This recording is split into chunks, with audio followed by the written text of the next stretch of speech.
All right. And we should be live, hopefully. Waiting from the signal.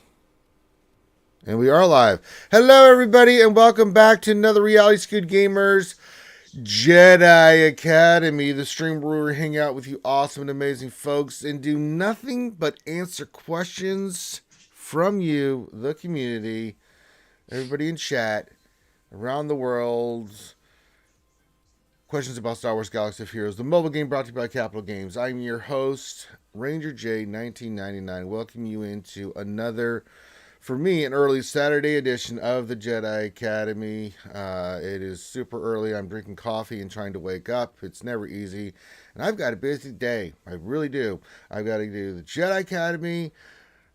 We got to do JC right afterwards, and then I need a break because I need to get some sleepy time because we got D&D tonight, so it's going to be a long day for old Ranger J 1999.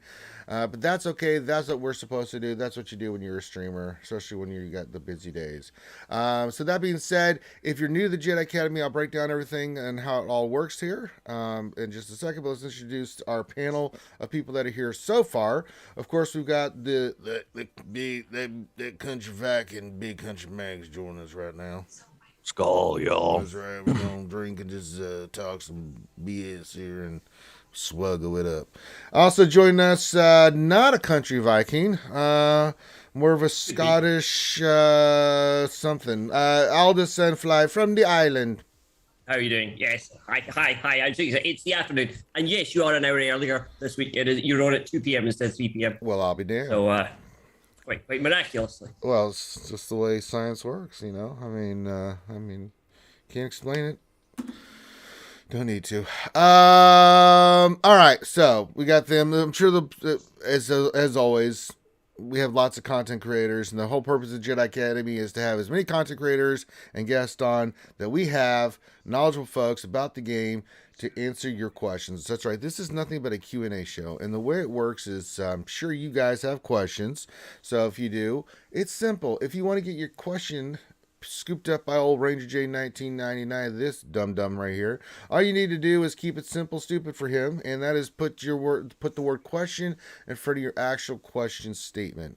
Please do that, and please follow that format, because if you don't, there's a really high probability I will miss your question. We use Nightbot as a filtering tool, and to make life easier for me and you and everybody involved, we just have you follow that format. We use a filtering word, and of course, the easiest way to do this, have the filtering word be the word question itself. So put the word question, your actual question statement, or whatever it is you want to ask or say, and then leave it in the chat. Sometimes things happen. I mean, you could put your question in, and I may not see it. YouTube may not pick it up. It happens. So you're more than welcome to say, hey, I had a question. Can you check? That's fine too if you think you've been skipped. I sometimes will go in certain orders of questions. Don't worry. I try to get to every question that we get asked during the Jedi Academy. So you have 2 hours to get it in. It does behoove you to get it in sooner rather than later, because sometimes we've had sessions where, holy moly, we've gone an extra hour and still didn't get to all the questions. But not to worry. Most times when we do Jedi Academy, if that is the case, people have asked the questions that people want. You know, maybe you didn't, someone asked a question that you wanted to ask and it gets it in. But nonetheless, feel free to ask your questions. So get those in. Of course, this is YouTube, so please feel free to hit the thumbs up, subscribe. It really does help support the channel. That is the easiest way to support the channel, and will allow these awesome folks to go pimp their stuff here in a little bit for their channel, so you can go support them as well. It's very important. So hit the thumbs up, subscribe, get your questions in, and anything else. Now just schedule it right. We'll go into GAC right after this is done. Once things wakes his monkey ass up. We usually allow any of the panelists to hang out. We go do GAC and then start the day. And usually I'll just go hop around with them doing GAC. But since I got D&D happening today, that ain't happening because I need a break and I got to get that shit ready for tonight. And I got some other stuff to do. So we'll get GAC done and then we'll raid whoever, because we'll do that on Twitch. Usually on Saturdays we go Go do that and we get it done. Hey, Phil Reagan with the $10 super chat says belated congrats on the 300 Wednesday night streams. Thank you very much. Yes, we did have the 300th episode this past week on Wednesday. If you haven't checked that out, feel free. Thank you for the $10 there, Phil Reagan. Why didn't the alert come up? I should have the alert. That's weird. That's throwing me off. Why didn't it play the alert? I worked hard on those alerts. Damn it. Oh, God. What do you know? An update. OBS. It's reset everything. Just make sure here. Well, that sucks. God bless America. All right. Well, I've got the alerts on. All right. Well, that sucks. Sorry about that. But thank you for the $10 anyway, Phil Reagan. Very much appreciated. And yeah, we've got Super Chat set up. It's supposed to be playing funny little bits and things, but apparently Stream Elements wants to do its own goddamn thing. That's fine. All right. I'll get but thank you for the $10 Super Chat. And you're more than welcome to Super Chat and all the fun stuff. We have emojis and all the thing as best we can for YouTube. It's not Twitch, so we do the best we can. All right. That being said, get your ass in here. Hit the thumbs up. Come on, hit the thumbs up. You know you want to. It's the right thing to do. Interact with the channel. It helps. All right. First thing we do while I get everything rocking and rolling, we start getting the questions coming in, is we talk about the week that was in Star Wars Galaxy Heroes and just get our thoughts and feelings from our panelists here. We'll start with BCM. What's on your mind with SWGOH this week? What have you been thinking about there, buddy? A lot of stuff going on this week. What's got your ears percolating there?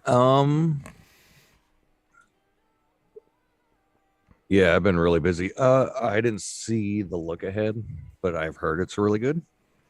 Yeah. Well, some people it was really good. Some people it was like, bleh. And then some people like 50-50, right? It was like, okay. It was okay. Well, we're supposed to get one more Inquisitor and then the so I'll break real Inquisitors quickly. coming. There's a bunch of quality of life changes to GAC, which are really nice. I mean, you can set your defense permanently, which is one of the many things that they changed in GAC. I actually really enjoy. One of the comments was like, well, you should have done that a long time ago. Yeah, but they're doing it now. So let's be appreciative that it's in finally for the next GAC. So when we get to the next GAC, and you'll be able to go back in and change your stuff out, but right before it launches. Like you say, you get new mods, you can reset. So it's some really good stuff in there. Had the Mace rework in there as well. That was a part of it. And then the Grand Inquisitor announcement as well. So those are some of the big highlights. Some of the things that were not in there. That's why people are a little lukewarm on it. Some people, and trust me, I thought it was pretty good. But there was some stuff that was not mentioned there. New game modes and what's the other one? Gear. The gear stuff. What's going on with gear.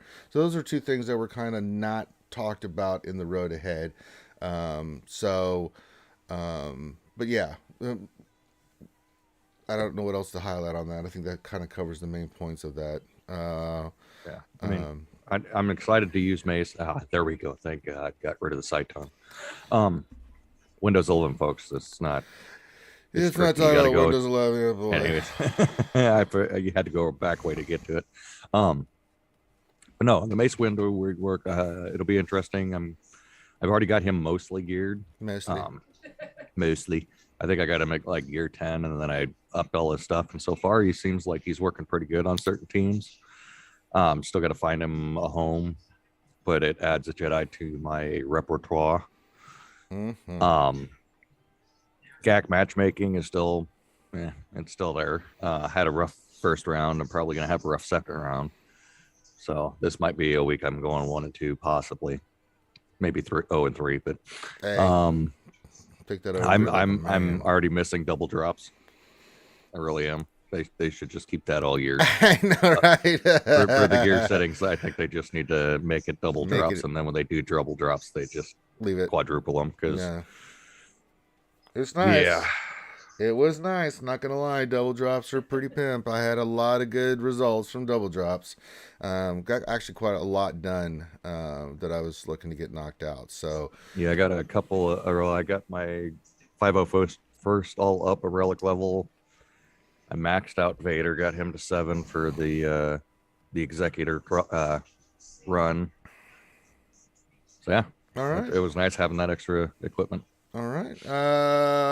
Aldous, what do you think? Well, we had the road ahead. I went back and reread it, I have to say, because when they first dropped it, maybe we're a little pessimistic. Certainly, I wasn't impressed. I think what they put in there was excellent.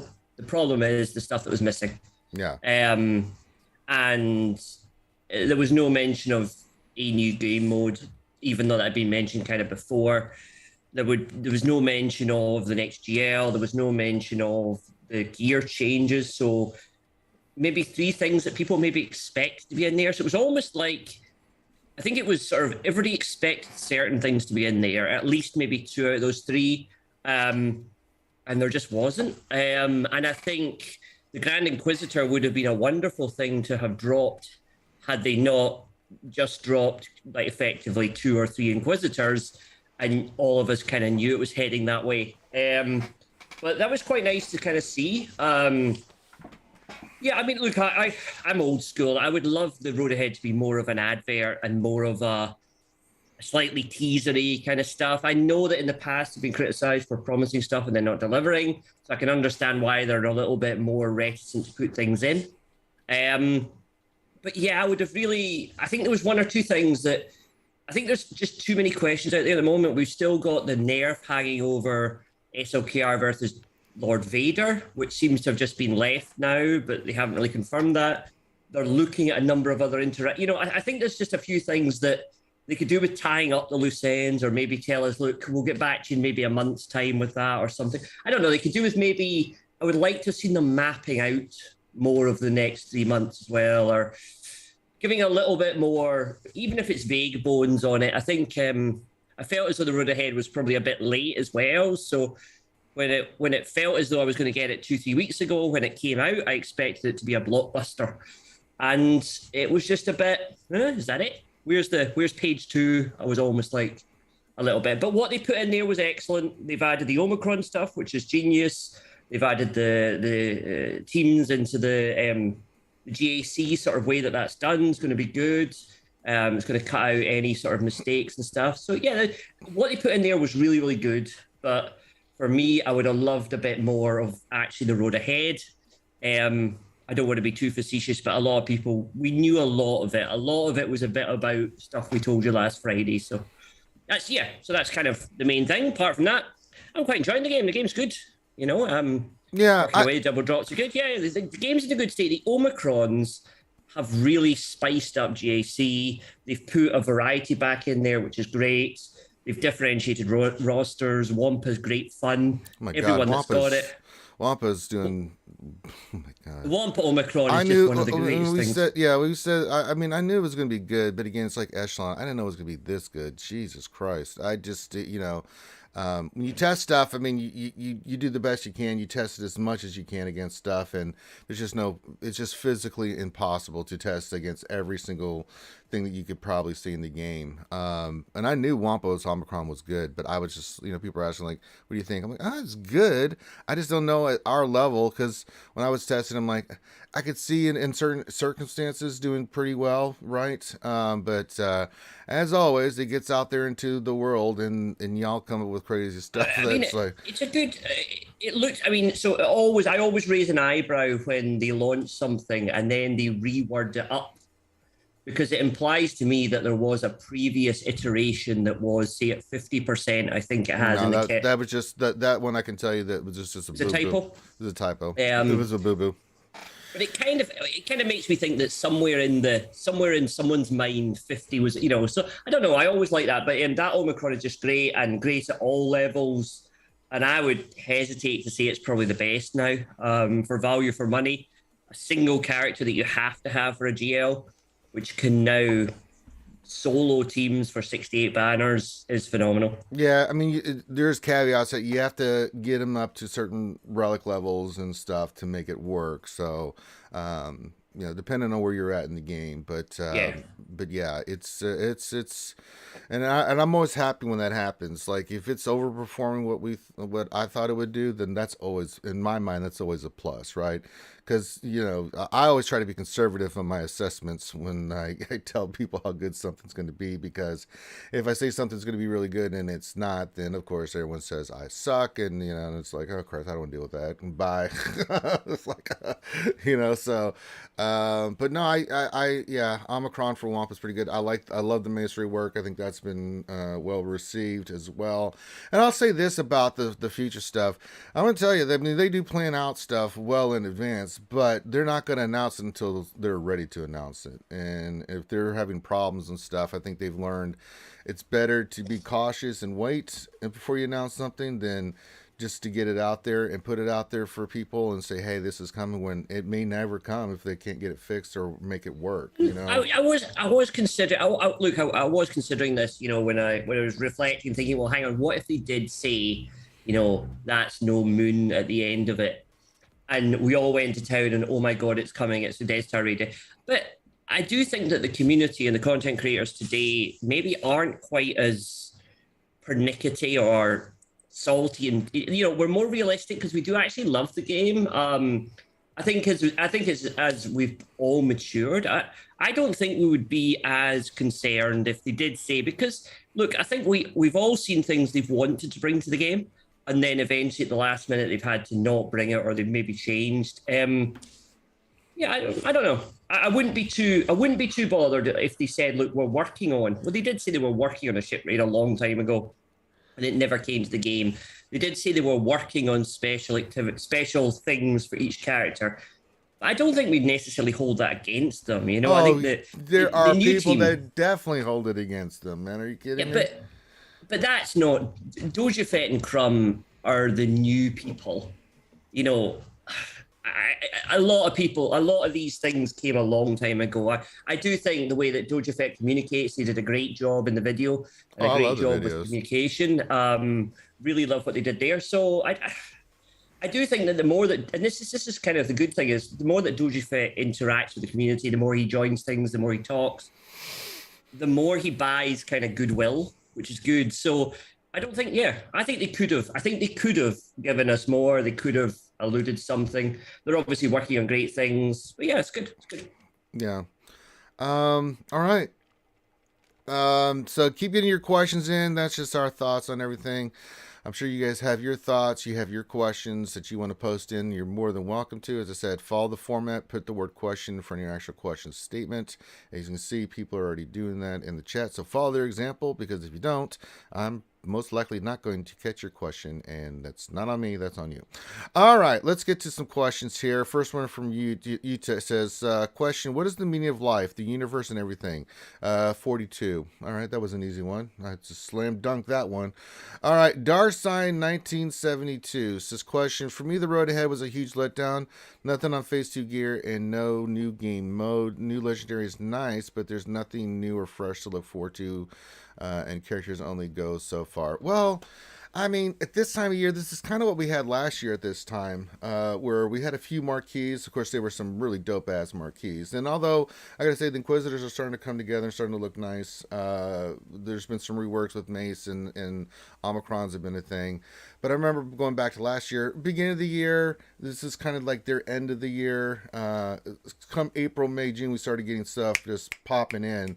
So, at this point last year, I'm pretty sure, what did we have? We had Bo-Katan, we had Dark Trooper, we had a couple other characters right after, the holidays, going into January, February, March. Kind of the same things. They go in cycles, they put stuff out. So I can see what you're saying, Darsign 1972 was a huge letdown. I don't know if it was a huge letdown. I thought there was good stuff. I gave the road ahead a B. And the reason I didn't give it a higher score, because I thought what was in there was really good. But I agree with you 1,000%. there would have been nice to have something like Aldous is saying, especially gear. I'm not too worried about the game, the new game mode. I am concerned about gear because Gear 12 has been something I've been passionate about, what are we going to do about Gear 12 pieces? Because this is the where the rubber's meeting the road right now. I just took both Piet and Jedi Master Luke to Relic 9, and I can tell you, having to sacrifice that much gear just to get them to Relic 9, although worth it, is horrible, because that is like, I was looking at the amount of furnaces and stuff that I was doing. That's easily 3 to 6 characters that I could have taken to Relic just for those 2 characters to go to Relic 9. So, and it's hard to get. It's hard to farm and get you that gear. It's not easy to get, especially the upper echelon pieces like the furnaces, the gold data pads, the gold stun guns. So. Yeah, I can see your point. I can understand, and it's subjective. If you really thought it was a huge letdown, hey, you have a right to feel that way. I was kind of like, it's good, but damn, it could have been so much better. That was my perspective on it. And then I have to be, we didn't, BCM, we heard all this on the road ahead. I mean, now that you've had a real, if, thinking about everything that's being said here, BCM, what do you think about the road ahead? You're muted, by the way. He's still muted? We're not hearing you, BCM. It seems like we've had worse as far as road aheads go. This seems kind of, from what you guys are saying, it seems kind of in the middle. It would have been nice to, I do agree that the Gear 12 crunch, especially Gear 12 Plus, is ridiculous, especially with relics. Let me pull it up real quick and just browse through it real fast, see what's going on. I didn't see the GAC changes, so we'll come back to you on that. Just I'll be browsing it and I'll just comment. All right, here we go. There we go. Next question, Darstein 1972 question. Here's my idea. We should get a personal raid, something for us to strive to finish in a week, for example, and get rewards for each phase you beat. Yeah, that could be something cool. Personal raids has been something that's been kind of asked. I would be okay for that week-long event. You just go in there and do it when you want. I mean, it's kind of like Conquest right now. I mean, I don't know. Personal raid might be okay. Do it on your own time when you get a chance. It's kind of like what Conquest is, but I don't want it to be like Conquest where, in certain iterations of Conquest, it's a lot of time spent in the game, boy. Let me tell you, I don't know how much time I want to really be spending that much time in the game. But if I can go in there for 5-10 minutes a day just for a personal raid, do some stuff, and then do it each day, I'm okay with that. But if I have to spend another hour or two trying to beat this crap, it's going to be like, I don't know if I want a personal raid then. What do you guys think on a personal raid? I have to say I like the Conquest. I think they're finding their feet with it, and I think... Yeah, I agree with that. This Conquest is much better, yeah. I agree with that. That does serve as the personal thing that you go into. Some people are really doing a lot of it. I finished about 5 days ago. Yeah, other people are not doing anything on it. So I think people are able to choose. So I do think that Conquest... I mean, no, I think I would give them... I'd give them like an A- for the Conquest at the moment. So I actually think that the Conquest is kind of fulfilling what I would maybe see. So I think a personal raid would be very close to that. I would like them to... I don't understand how difficult it is to reskin the original kind of hat raid and put in a much harder one. So I don't understand really the coding about it, but I would just have thought that would have been quite an easy-ish thing to do, which I would like them to have done. But I do miss the old. The guild really, really, really focusing on something, because I do think at the moment, outside of TW, we've kind of moved a little bit away from, TB. Yeah, there's some people still coordinating and doing an amazing job.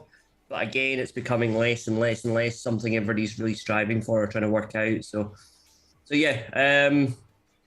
But no, I like the Conquest. I have to say the Conquest for me works. It's a tiny bit grindy. It's a tiny bit long at 2 weeks. But apart from that, it's kind of fits. Yeah, this one wasn't as bad, and I agree. I'll jump on your point there. All the conquest.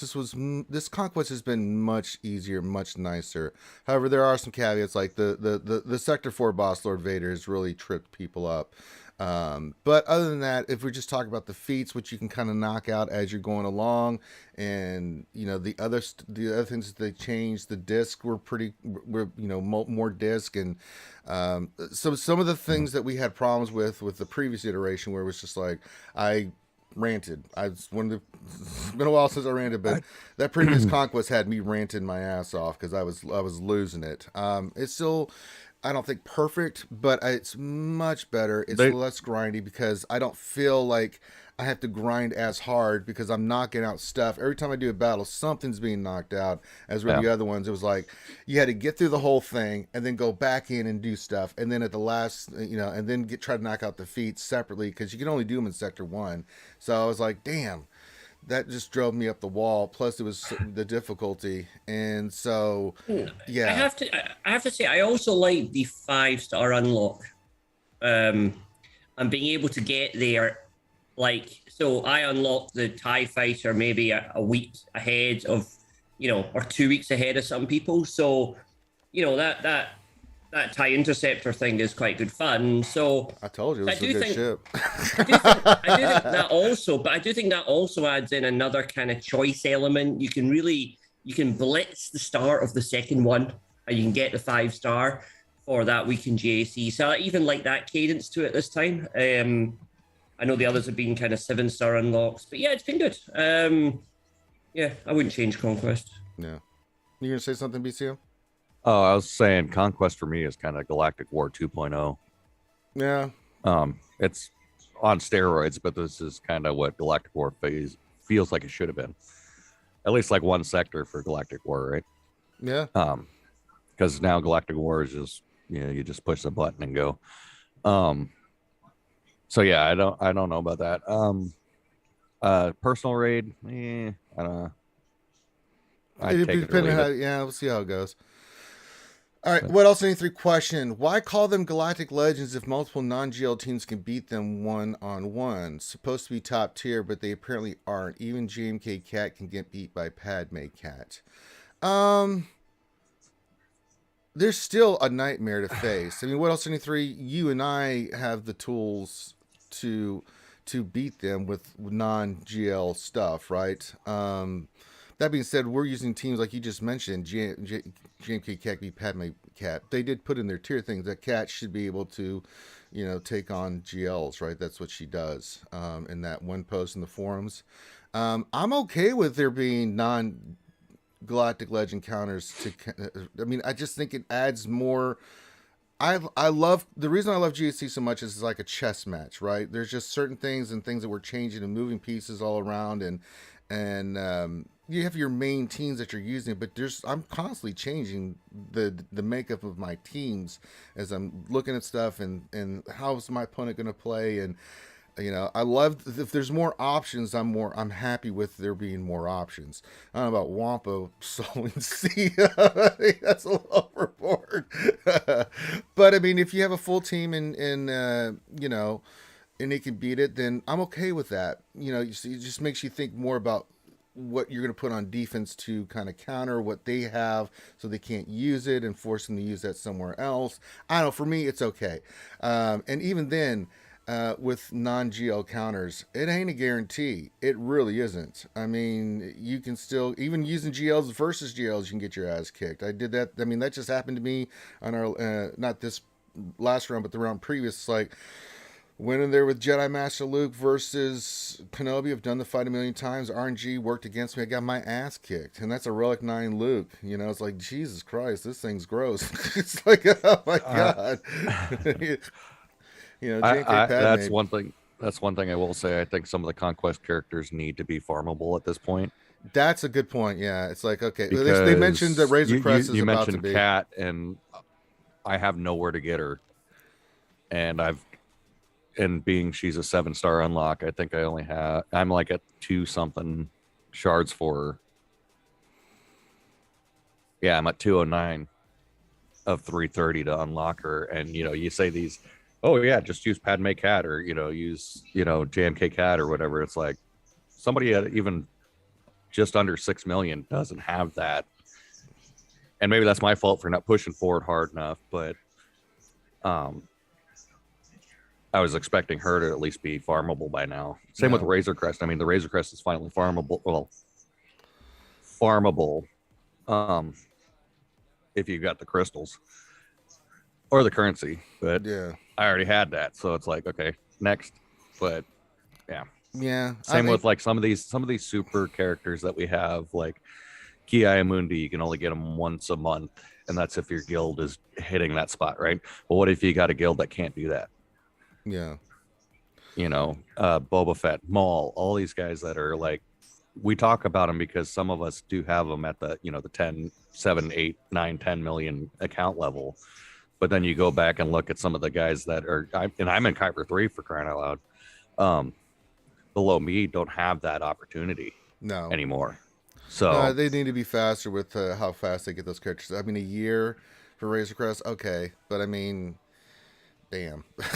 I mean, there is something to say about exclusivity, but this isn't a bot character, right? Yeah, this is a little bit longer than. This is different. Yeah, this is different. A year, and if you're not able, I mean, if you're doing, or I mean, if you have a 3 million account and can't get to that hard note to even get to the red crate. Yeah, that's a big deal. That's a big deal. Yeah, I agree with you 1,000% on that.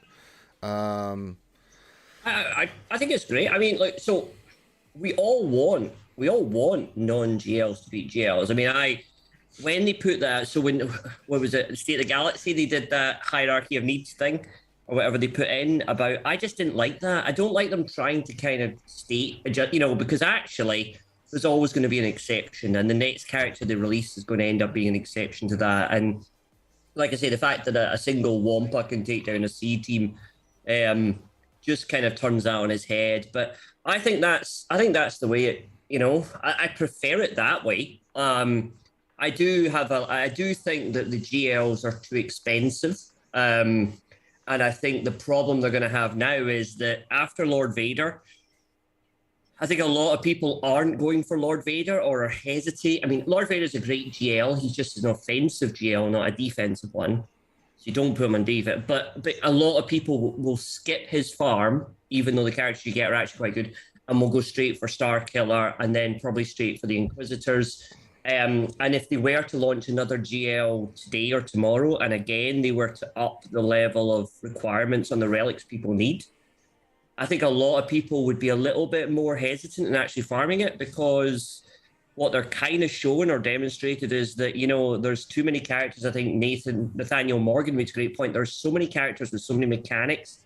There's so many people that can do massive damage that it's kind of hard to have unless you start putting a clause at the bottom of every single thing that says this does not work if there is a GL present, which we might end up getting. Yeah. I do. So I like the game. The great nerf is referred to the day that they took these non-GL counters away. So I think we shouldn't complain now that there are non-GL GL counters, because I think that's what we all kind of want.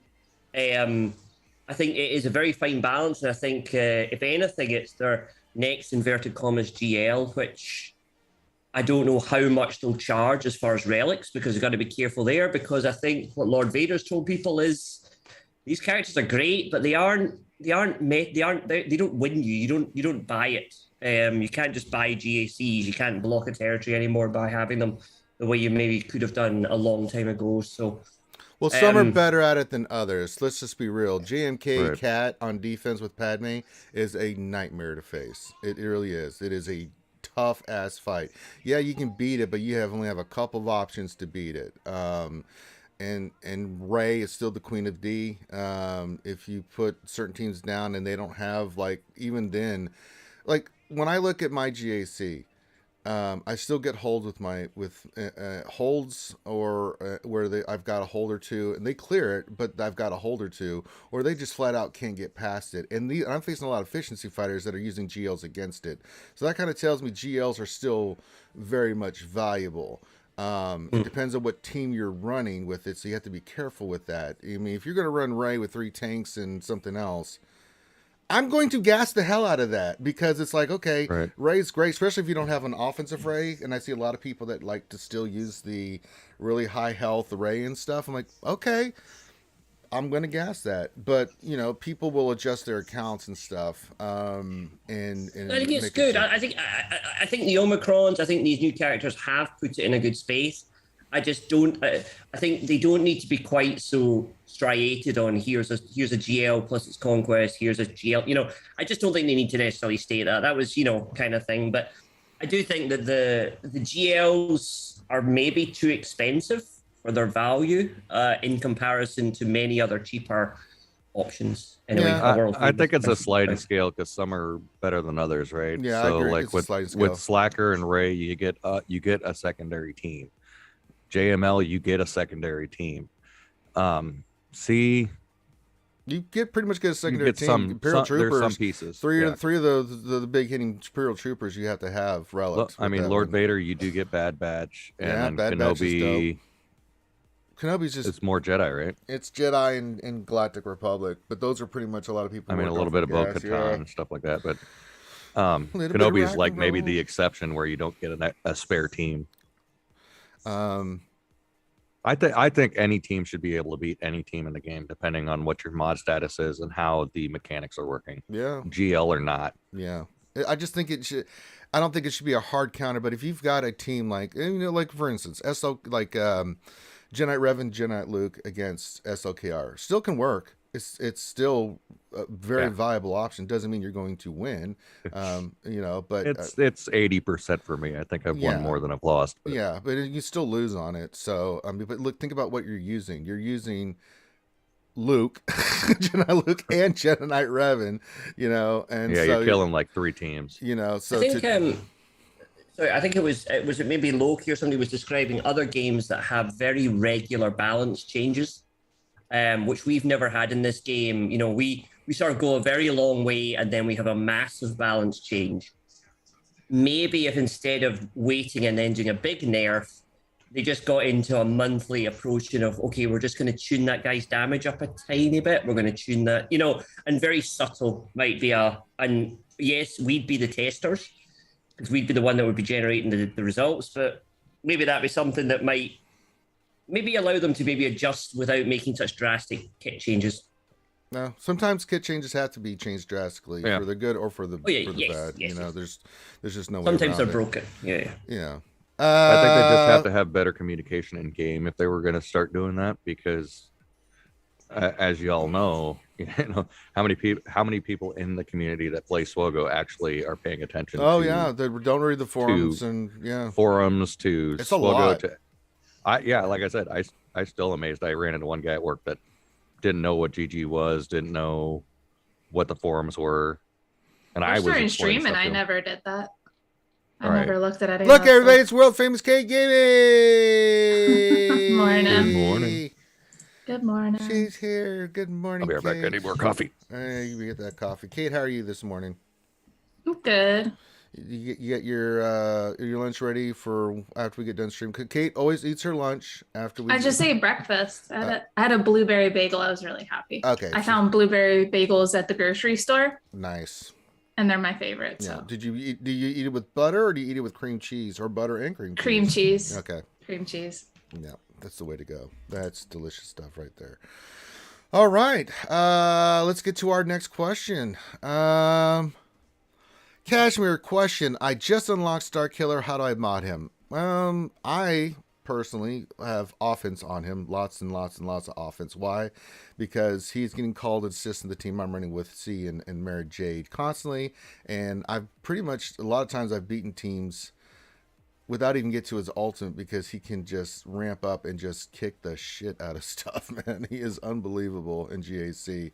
I prefer offense. I don't know if anybody here on the panel would go. I did offense too. I just unlocked him. Yay! 1 hour before JC. Yay! He was like, why didn't you stream? And I'm like, I had an hour. It's not happening. How you liking him so far? So far, so at locked, I had him at gear 11, and I just threw mods on him. I didn't really have time to think because I'm like, I just need to lock him at this point. So I changed his mod since then, but he's still got on the first GAC, he's the reason why they didn't full clear. Yeah. He held strong. He's dope. I'm telling you guys. So far, I'm really liking him, but I don't really like how it's like he's basically not that he's not usable, but you need his Omicron, like at least the one. There's much conflict. Yeah, you need the one. Yeah. As long as you have that one, the other two are really nice, but they're not. You can get away with not having them. Yeah, and with me being in a TW focused guild, I like probably shouldn't even put the one on, but I'm like, I need it in order for him to be usable.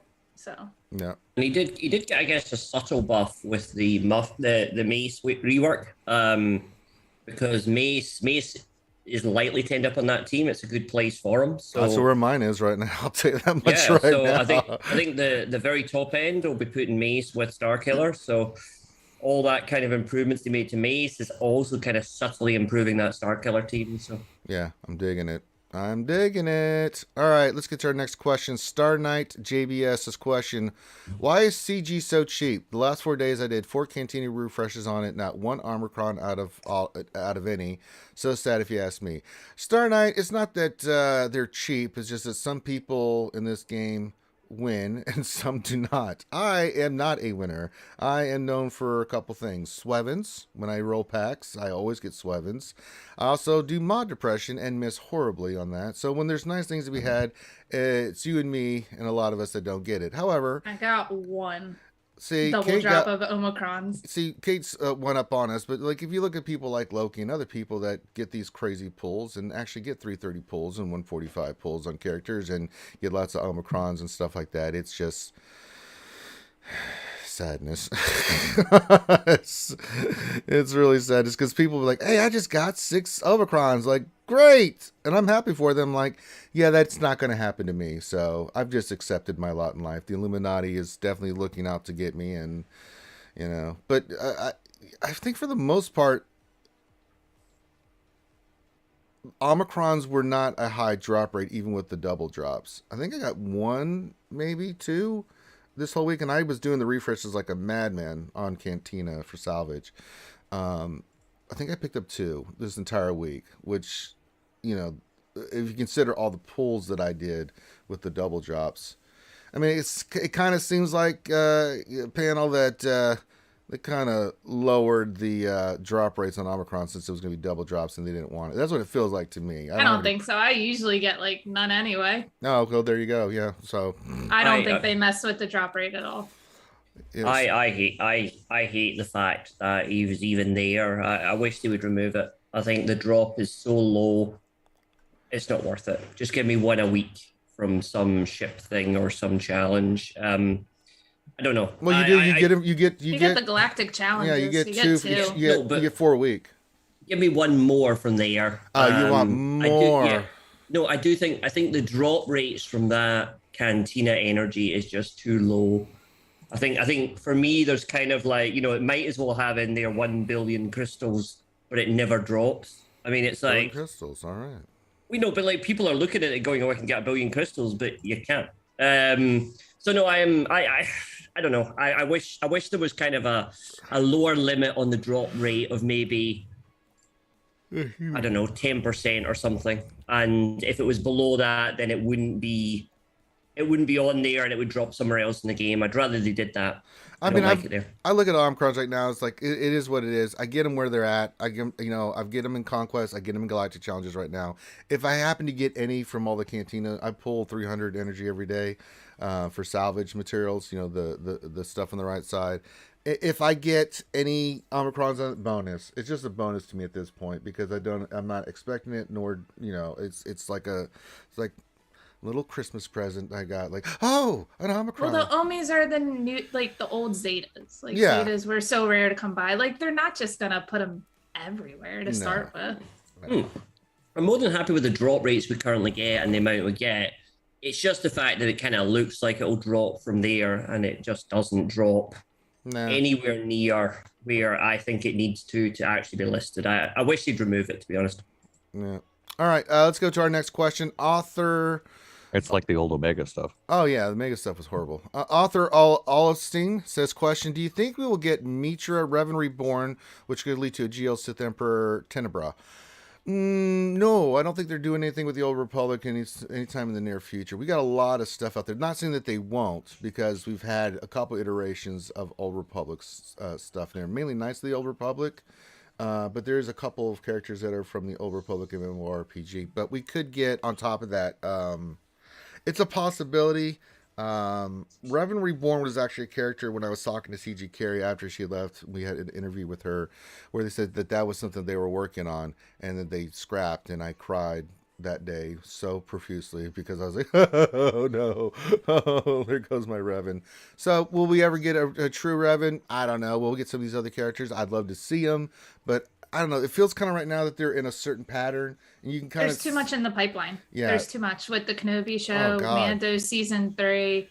Bad Batch we're season still 2. getting, we're still getting stuff from Book of Boba Fett, or I guess we're done that now. We got everything from that, Fennec and Cyan and Django. Yeah, I mean, we got. But there's still possibilities they can Yeah. introduce more characters from Book of Boba Fett, and then just there's a lot that they have directly in the road in front of them, and I think a lot of this stuff, if they go back, it'll be when there's kind of like a low. Yeah, kind of like what they did with Starkiller, right? They had that gap in between everything. They're like, let's do this, So I hope so. I would love to see it, author. Trust me, Revan's my favorite character, man. Are you kidding me? I'd love to see it.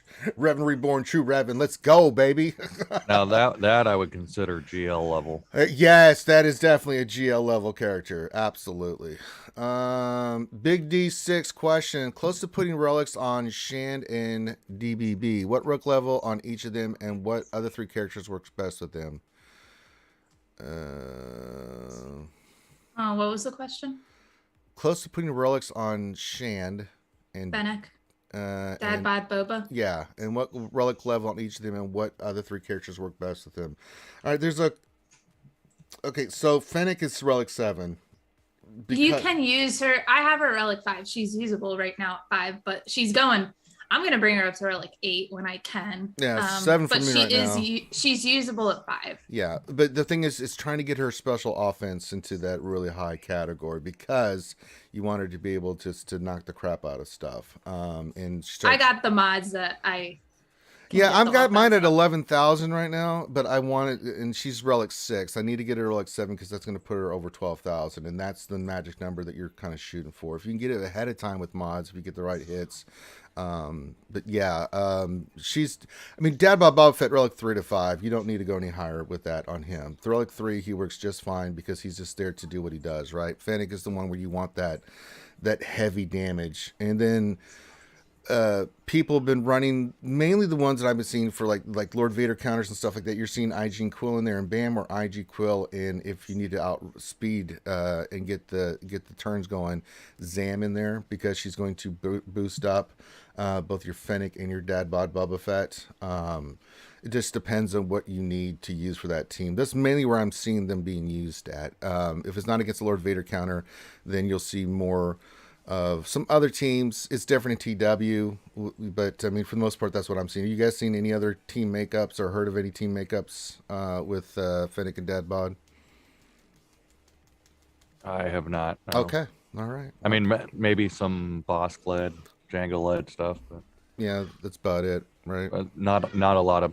Surprisingly, not a lot of Kyber 3 have that stuff that I've seen. Okay. All right, Ranger, can I talk a little bit about the Mira and the Revan Reborn question? No, we already put past it. You had your opportunity. Okay. You failed. Okay, go ahead. Well, I think they are remaking KOTOR, I think, and as far as I know, I think they're remaking it on the PlayStation at least. I certainly think that the computer games, so I see Capital Games being more integrated into Disney now, being more integrated into the mobile games, Electronic Arts, than maybe they have been in the past. So I actually think that we would see them go to these computer game tie-ins more. I think it's probably easier for them to do, and they probably have more access than to the Disney TV shows. So I wouldn't be surprised if we see these characters almost at launch of the computer game, or even the month or two before the computer game or the remakes of these things come out. So I actually think they will go back to them, and I think they'll go back to them sooner than the characters. I know a few people that kind of talk and maybe work for Disney and things like that, and they're obviously saying, well, look, CG doesn't necessarily see stuff that's going to be on the Kenobi show until it's on. You know, they aren't telling everybody. So, but however, with things like computer games, so I think they will. I think we'll see. I certainly think they'll go back to the Fallen Order well when Fallen Order 2 comes out. And I think we'll see more come from that. We've obviously got Inquisitors missing, which will probably be the two brothers. But yeah, so I actually think, looking at what they're doing, I think we will see those characters come. I think we will see a Revan Reborn, and I think they'll go there maybe sooner than we expect. I gotta hold my breath. When that happens, I'll just be a little schoolgirl and squeal. But until then, All right. Nathan H's question: Would you recommend working on Iden Squad or Bad Batch first? I don't care about Lord Vader at the moment. Iden, because yeah, Iden's so usable at a lower level, and it's so cheap. Yeah, Bad Batch. The troopers are. Oh my god. Cheap. A lot of those troopers, like at least 4 of them, you should have it like close to 7-star, if not 7-star, for a very long time now. Yeah. So Stormtrooper. Yeah. Much better at low level. I mean, even 3-star Iden with Gear 11 troopers is just ridiculous. That's what I've been running, or like Gear 10, like in the that's my Kyber 3 account. Yeah. And they get holds. Yeah. So they do their job, and it's just I mean, don't get me wrong, Bad Batch is a sick good team, but you need. They're so expensive. They're expensive. The Kyrtex you're gonna need for them. They're also they should be going on double like accelerated farm. Next couple months they'll start picking. Yeah, they'll start. Yeah, probably what? When did they announce? Hunter was the first one, and I think that was either or was it Tech? One of the two. It was Hunter. I believe. I think it was May. He came out in May of last year. Who just went on farm? Bo-Katan just became accelerated. So, yeah. I think the Bad Batch is next. Yeah, they were pretty, either April or May he came out. I can't remember when, but yeah, he'll be the next accelerated one. But getting the stars is one thing. It's not a star. Cairo. It's the Kyrtex. That's like that's 2,000 Kairos almost right there just for that team to get them relic. That's a lot of Kairos. And that's including Omega. Now you don't need that for Lord Vader, you just need the 4. But that's what 1,600. Yeah, the 4 are ridiculous. It's a lot of Kyrtex, and don't get me wrong, I love Bad Batch. I think they're a phenomenally good team, but sweet mother of God, is that a gear haul? I mean, good Lord, when you commit to that, you are committed, baby. So I think bang for your buck, I would go. Oh yeah, it's Iden. I'm going the same way, but I would go Iden Troopers before I go Bad Batch. Yeah, I agree. I also think a subtle kind of change in the game. I've been working on Bad Batch and don't have Bad Batch, but I think the Wampa Omicron kind of is slightly replacing. I mean, Bad Batch would have been the go-to for Grievous. So I do think the Wampa Omicron has slightly brought maybe the ranking of Bad Batch down ever so slightly. I agree, Iden's definitely what you should work on, but you actually don't need to work that very hard on it. Just stick an Omicron on. So I actually think that the Wampa Omicron maybe steals some of Bad Batch's thunder where it was. All right. Durgan Gurgan. Oh boy, here we go. Santa Durgan with a question, huh? Question: have they finally moved away from GLs, at least for a while, and are now going the legendary character route, requiring several new marquees? Yeah, it looks that way. I mean, we had Starkiller as the last big character, and now we're getting the Grand Inquisitor as the next character, which is going to be what we need 2 more Inquisitors at least, they said, for this. Lower unlock, so it's going to be a 5-star unlock, that kind of thing. So for the moment they are. They're not, let's be real. We're going to get a GL this year, at least 1, if not 2, right? Let's just be real. I don't, they haven't made an or anything, but I mean, at least since GLs came in, we've had at least 2, every year for the last couple, several years. So If you think we're not getting a GL, we are. And it's going to be sometime in the summertime. I bet you money we're going to get some kind of announcement of some GL like we did like the previous years. And we're going to be like, ah! Because we're going to look at the requirements and lose our mind. But for now, they're in this legendary kind of zone. So, which is cool. We get Starkiller and we get the Grand Inquisitor. I ain't complaining. I'm not complaining at all. I mean, less characters to grind up. For really good characters that require less relics and gear overall. I mean, I kind of take it over 15 characters for GL. I like how they did the Jedi Master Luke grind up to him was right. If you're starting from scratch, getting all those characters like CLS and then R2, and as you move through the guide, and then it leads up to Jedi Knight Luke, and then that leads into Jedi Master Luke versus just all First Order for Kylo or all Resistance for Rey. Or I mean, that journey seemed well more refreshing than the Kylo did. I don't know. I mean, just saying. I mean, it was the first two GLs, man. The thing that turned people off on that one is that it's actually a more difficult event to get through. The tier 1 to tier 3. Oh yeah, on those are much more difficult. Rock paper scissors. Yeah, and then there's the rock paper scissors, 2-1-3-1. You guys know the deal. And tickets. We need to get rid of the frickin' tickets. Oh boy, no, we're not. So those aren't going anywhere. Goddamn ticket grants. But. Yeah, those first two were. I unlocked it! Yay! Now spend a month grinding tickets. Like no, but yeah, so yeah. Nathan H, who do you place on the Jedi Knight counter for the SLKR squad? Oh, it's easy. It's Jedi Knight Revan Lee, Jedi Knight Luke, Old Ben, Hermit Yoda, and Bastila. And two ideas on that team is you're going to mark Red Lobster, then burn Hux, and then at the same time you're using Bastila and Hermit Yoda and them to ramp up your Luke. You're trying to keep ability block on all the guys, including SLKR, and that's why. Well, the big one is Slacker. Keeping him ability block at all times. Hux is your first target. Yeah, you want to mark Red Lobster, but you go after Hux, and then just let Luke do his thing. Just keep passing to Luke. Yeah. Yep, it's pretty simple. That being Derek said, actually has a video that goes over a single tank and double tank in that team for that counter. So there you go. Nathan H, who would you like to see as dark side GLs? I want to see Thrawn and Jabba, not Thrawn. Jabba's a popular one, but I don't know how they're going to fit his big fatty Jabba butt on the screen. How's that going to work? What would he actually do too? Feed you to the Rancor. Okay. I mean, he could be a support character like anybody else, right? I mean, he constantly gives bounty hunter really resolve. He gives out contracts. You burn him with the bounty hunters, and he's like, he picks a bounty hunter and says, "All right, contract, go kill this person," and they get bonuses to attack and stuff. I mean, and then you get lots of credits. Health with a summoning slave Leia. No, we're not going to get slave Leia. I wish. Trust me, I want one, but we know for a fact that Disney retired that character. That ain't coming in anytime soon. I want a special where the Rancor comes in and grabs somebody from the floor. Talon.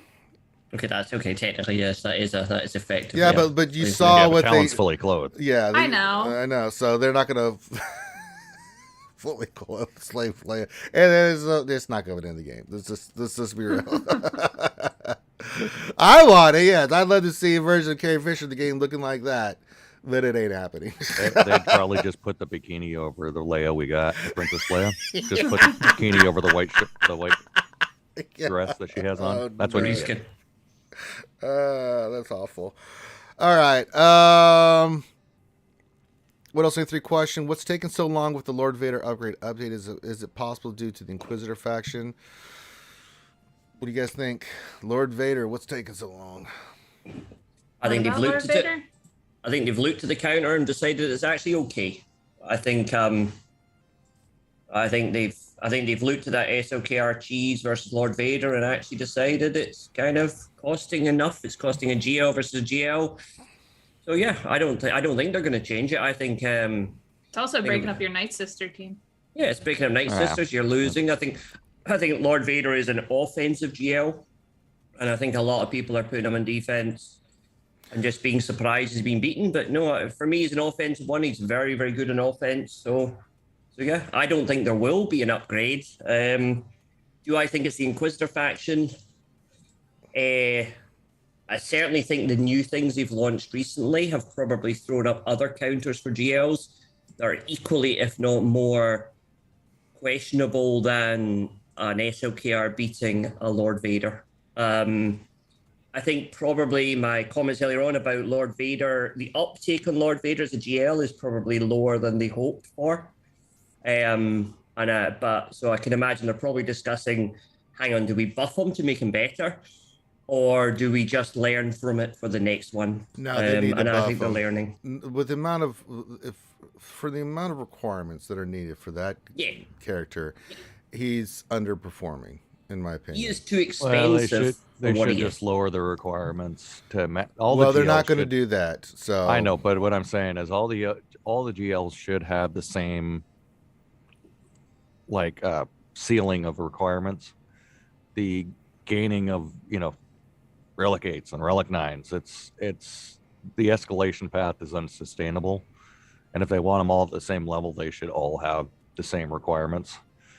But I mean, with correcting the Night Sister cheese, I think they're going to let it slide. I don't think they are too, because you can you don't need Night Sister cheese. You can go in there with a regular First Order team and beat Lord Vader's, right? So if that can be the case, then as much as I hate the DACA zombie mechanic, it is what it is. I think it is going to be what it's going to be, because you can beat, there's off meta counters for everything, but it does take teams away, so you're still using like 3 teams versus 1. I think it's working as intended. I think C is a bigger problem. I think C can get roughed up even on offense. Even if you've got him in offense, C can underperform. I went in today with a C wall, and I lost to something like a Mon Mothma team or something because he took so many teams he killed it. Or a Maul, so I think for me, C has a more fundamental problem in his kit with the single character issue. Yeah, that's the problem. When he can't link, he can't get his. That's the problem. He can't get his ultimate, and that's an issue. And that's why Wampa was able to beat him the other day. That would be the one I would fix first. Yeah. All right. Darstein 1972 question. I have to give CG credit, as they have really found a great balance with the character releases now, even with the GLs. It's so much better now than the old Jedi Revan and Darth Revan meta. No, I agree with that assessment. I really do. I mean, if you look at all the new characters and stuff and everything that's come out and how everything interacts, I agree with that statement. I agree 1,000%. Let's see here. Let me see here. Epic fails. Question. Rumor was we only got half the road ahead, and Crumb was supposed to be on it, and not Miller. Thoughts. Also, new GL, because they want half required tunes Rogue 9, and no one could get that without gear changes. Could be. I will say this about Crumb. Crumb's dealing with a lot of stuff right now. He's about to have a baby. Well, he's not going to. I don't know if he has or not. I don't know if it's been announced. I've been trying to wait and get the official word, but it's not like I'm going to pester him every day. Did you have the baby? Did you have the baby? How about now? How about now? So I'm sure once we get and that should be any time now. So I know he's been dealing with a lot. I don't know if that has any impact. I mean, I really don't know why. I mean, people were going to speculate that because Crumb wasn't on there, we only got half the road ahead. Sure, but I mean, I did just breeze through it, and it seems like the road ahead was more of a State of the Galaxy versus a road ahead. Right. But I will say some of the changes, the quality of life stuff looks great. Being able to see the Omni, being able to lock and edit defenses and reset defenses, that's great. Yeah, I dig that. So I don't know if you want to think that that's the case. Sure. I know. Yeah, it is what it is. I mean, so I wouldn't have said Miller was on it. I mean, he was in the Maze video that my understanding was it was recorded 2 weeks before. So well, I think you talk about the Maze rework that was from the Friday show previously. So yeah, with on the but the video of the pre-recorded video, I think, was done almost 2 weeks before the Friday show. So the bit that CG Miller was on, I don't think was live. No, I don't think so either. So that came a long way. So I think it might have been, so it may be they didn't give us everything because it was only Doja Fett on his own. I don't think it was the absence. I don't think it was Miller instead of Crumb. No, but no, I think it was probably what they wanted to give us at that time. Whether there's other reasons for delays. Isn't Miller the kit guy? He's the man, yeah. Yeah, so it would make sense why it was him talking about Mace's new kit. Yeah, he does all the kit reveals pretty much. So I mean, I mean, he wasn't specifically really on the road ahead. No, he was. It was a kit reveal for Heinz's channel. So yeah. No. Okay. The Drummer Freak 79 question. I'm thinking about Wampa Omicron still. Drop tenacity and go offense for mods, fast secondaries. That's what I'm putting on mine. So I mean. He's going to have plenty of tenacity, so I've actually remodded my Wampa with much more offense and beefiness to take hits, and if he's going to have that tenacity and stuff, and then I'm going to be like, yep, my little white friend, you little cotton ball, go in there and eat people. I wouldn't have said he needs offense. The offense ramps really fast, so I've gone health. So mine is modded purely for health now, with health primaries and health, as much health on him as physically possible. Keep him alive. Once he lasts that first battle, that first hit, his tenacity will go through the roof and his damage ramps. You don't even need offense on him anymore. So the other thing you could want to put on a little bit of potency, because you're going to start with breaking the ice. To daze the team. The more you hit those dazes, life's gonna be a lot easier. So I'd go primary, I'd go health with a tiny bit of potency. All right. We are answering a gear question, answered the mod question. Yeah, no, mod's fine. We're just over past the top of the hour. Why don't you hit that thumbs up, guys? We have like 90 people plus watching us right now. Let's get some more. Hit that thumbs up. It really does make a difference. If you haven't subscribed, what are you waiting for? Get that great content from RSG. It's always a valuable thing. There we go. My public announcement. All right. Jackstick Naboo says, question, if we get Reverend Reborn, would we perhaps get an Emperor Vitiate? He seems too closely related to C, almost as if they base C off Vitiate in lore, but still. No, C became before Vitiate. That's a fact. Books were written about C many years ago in the legends before Vitiate became in, because Vitiate wasn't introduced until 2009, 10, 11, around that time where Old Republic stuff was coming out. So but Vitiate's just like a lot of these Sith. They have some of the same characteristics and traits and things of that nature. So that'd be kind of cool. We get a Reverend Reborn, we get an Emperor Vitiate. I mean, that dude's going to be OP in the game. Good Lord. I mean, when someone eats planets, then yeah, I think they might be a little OP in the game. Just throwing that out there. I'm not a subject matter expert on this, but yeah. Darstein 1972, here's a good question. Why don't we have the Sith Raid symbol yet? We desperately need this in the game. Yeah, why don't we have the damn Sith Raid symbol? I did it yesterday. Went in there with SLKR. 25 minutes later, I'm like, yay, rewards. I think the Sim Raid, I think it's time. I don't know, okay, I'll just what you guys feel. I think we need to have the Sith Raid symbol now, and we probably were overdue for another mythic raid level like the Heroic AAT, like they did for the Sea Pit. It's a little bit past due, right? Because people do like the raids and stuff, and they like that challenge, especially in upper guilds. But what do you guys think? Symbol, time for the Sith Raid, and another mythic tier upgrade to like another raid? What do you guys think? It's just time for it to be simmable. It's as simple as that. Okay, it's like I'm ready. I don't even like do it now. Like I know, like Lane's probably gonna yell at me for saying that. No, don't care what thing. No. I wouldn't make it simmable. I do think that the Sith Raid is still a viable puzzle that has lived up well beyond many of the other stuff they've done.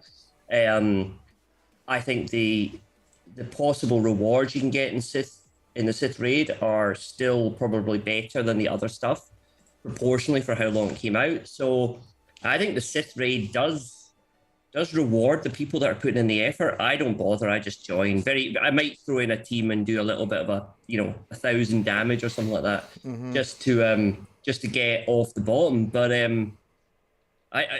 I do think it's actually one that the people who are really into the game, that are really concentrating, that are taking all that time and really focusing on the strats and the mods, I think it's one that they're able to focus on and differentiate themselves from in a guild. So as much as I'd love everything to be simmable, it's one thing that I think the rewards rewarding people putting in the effort. All right. Let's see here. Kazakage 2, easy question. Since Trash Mace got a rework, when will Kit and Ethcot get their god tier rework, Ranger? Well, no. Literally, all they need is an Omi to synergize the Jedi Council. Sure. I mean, Kit Fisto and Ethkoth, I mean, I don't know if they rise to the same level as a Mace Windu for a rework. I do believe that they might get some Omicrons on them, but we'll have to wait and see. But they're not. I don't think, because you imagine just the amount of time and effort it took to rework Mace and stuff. You think they're going to waste it on Ethkoth and Kit Fisto? Don't get me wrong, cool Jedi, I like them, but they don't think they rise to that level. So I wouldn't hold my breath, bro. But we'll never know. We'll wait and see. It could happen. I like Kate's suggestion. Omicron's probably more. But the problem even with the Omicron, those kits are just so outdated. They just don't do anything. It's really hard. So, and then where's that Omicron going to be tagged? Is it going to be TW? Is it going to be GAC? I'm thinking TW. I don't know. Yeah. I don't know. I'd probably think it'd be GAC, but. And it's still, for me, I still would be like, unless it's something that just blows my mind away, I would be like, oh, Ethkoth got an Omicron. I'll work on that later. Well, they'd be like almost ideal candidates because people don't have them geared. Absolutely. 1000%. Let's see here. Nathan H's question. What is your suggested farming order for the Star Killer requirements? Ooh, that's a good one. I think it depends on where you're at in the game. Absolutely. Depends on what teams you have. I always say Mary Jade first because a lot of people, most everybody has worked even at lower levels. Palpatine and Vader, they get Thrawn, and then you can run that team and do very, very well with Mary Jade. So if I'm going to say number one, Mary Jade. Now after that, it gets a little tricky. No. Depends on what you're at with your roster. Let's say you have a Darth Revan team. Maybe you go for Talon next because that 20 speed does make a difference. No, Talon is last on my list because Talon is just there for the speed. Well, you're also forgetting she could be using the Traya team quite well. She can, but how many people are using her in the Traya team? Not as many as that are using her in the Darth Revan team. Yeah, it depends on their modding and the speeds that they have and stuff. So, but no, I'm just saying it depends on what you have unlocked. For instance, the reason I'm saying that, Kate, is not that I don't think Talon is she's fourth on my list of the four because of that. However, if you don't have any smugglers or you don't have rebel fighters open, and you have Darth Revan open, maybe you do Talon next. I'm just saying I was going back to your point. Your roster may dictate what you work on to take effective. That's why I think Mary Jade 1, your kit's ridiculous. But depending on what you should already have EP and Vader fairly quickly. Yeah. And then if you have a Darth Revan team, maybe you think about Talon. You don't have to. These are just suggestions. After that, a lot of things with Dash, you can use him on the BAM team. He's effective. A lot of newer mid-tier players have not worked on the prepared team. They've not worked on smugglers. And although I love Dash, he's tops for me. I think he's a phenomenally good character. if you don't have the pieces in place, and I was doing mini roster reviews with AP yesterday, a lot of people just don't have the smugglers. Like, do I go work on Dash? Like, you don't have anything to work with. You don't have anything that for Dash. I mean, you unlock Starkiller, but unless you're planning on going to go work on all those characters, at least get a team with like Vandor and L3 and stuff like that. Dash is just going to be sitting there. You can use them here and there as a hold substitute, but I mean, but yeah, I think if I was to say the next team, because a lot of people go for the Jedi Master Luke path and get their old fighter started, Kyle Katarn would probably be number 2 that you go for. And then Kyle even works on just Jedi teams too. Yeah, you can put him on a Jedi team as well. So you can use. He's not as effective, but he's still effective. Oh, he's pretty solid. And you don't even need like high level rebel fighters in order to utilize Kyle. So yeah, he's definitely number 2 on my list. And then it's just dependent on which one you roster got. Looks like. Yeah, it's either Talon or Dash. If you don't have the Dash team even ready, I would do Talon. But if you have the Dash team, then Dash, then Talon. Well, even if you don't have prepared, if you have Bam, then Dash is a good way to go because he ram spam like crazy. Yeah, that's a good one to have. So it just depends on what your roster is. So there's no right or wrong answer on this. Although I think we're all in agreement. Mara Jade number 1. She's just... also the other thing with her is because she is a light side node, she's gonna take longer than the other ones because they're Cantina anyways. So it's always good to start her, and you might end up finishing her like 2nd or 3rd, but it's always good to get a head start on her because she is a light side node. All right. I'm doing this at the moment, and I started Mara whenever I could, and Mara is still got 180 odd shards to go, and yet I've completed Kyle, I've completed Talon, and I don't really have a good prepared squad, so I'm now working on Dash, but I'm going to finish the 3 of them well before I finish Mara. Where I am. So I'd say that I maybe slept a little bit on Dash. I've seen him cropping up in other places actually and becoming more utility than I originally estimated. When I first saw him, I thought, okay, I don't have the prepared squad. This is rubbish. This one will be 3rd. So I slept him a little bit. I've started seeing Dash turn up in other places, and he's got more utility than I personally first thought.